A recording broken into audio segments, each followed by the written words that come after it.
Hello mga mare, this is Mami Ai again and samahan nyo naman po ako sa aking mini vlog.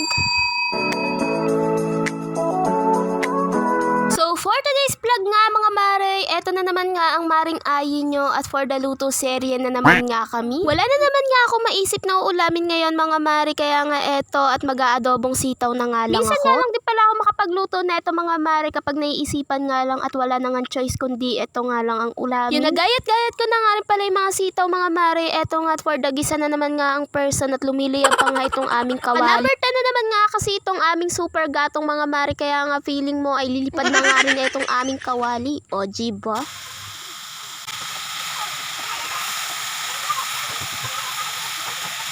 Nilagay ko na nga rin pala tong 20 pesos na binili kong mga sitaw mga mare at eto nga at for the halo-halo na naman nga ang person. Nilagyan ko na nga rin pala na itong 2 sachet ng paminta mga mare at saka ko nga nilagyan ng kaunting tubig para nga lumambot nga itong mga sitaw. Yung kumukulo na nga rin at medyo malambot-lambot na nga rin itong mga sitaw ay saka ko naman nga nilagyan ng mga pampalasa tulad netong toyo, suka, pati na nga rin konting magic sarap. Eto na, luto na ang ating adobong sitaw mga mare. Nakatapos na nga ako sa pagluluto mga mare, eto na nga at naligo na nga ang person dahil nga sobrang init dahil kahoy nga yung gamit namin. Kaya nga rin pala ako muna bago nga ako maligo kanina mga mare dahil nga baka mapasma naman itong aking katawan. Pagkatapos ko naman nga maligo, eto nga at kumain na nga rin kami. Kain po tayo mga mare. Thank you Lord sa blessing. Sobrang nasarapan nga rin tong mga junakis ko mga mare at napakain nga rin pala sila netong sitaw. Dito nga sa bandang gilid ko mga mare, eto nga at may makulit ng bata at pinapakita nga ang kanyang pagkain. O diba? At may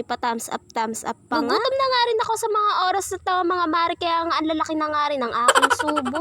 Tingnan nyo naman nga itong si Bebe RJ mga mare at nagpapasubo pa nga sa kanyang tito at naglalambing nga. Hanggang dito na lang muna ang aking video mga mare, pa-like, pa-share at pa-follow naman po ng aking page. Yun lang, maraming salamat po sa inyong panonood. God bless.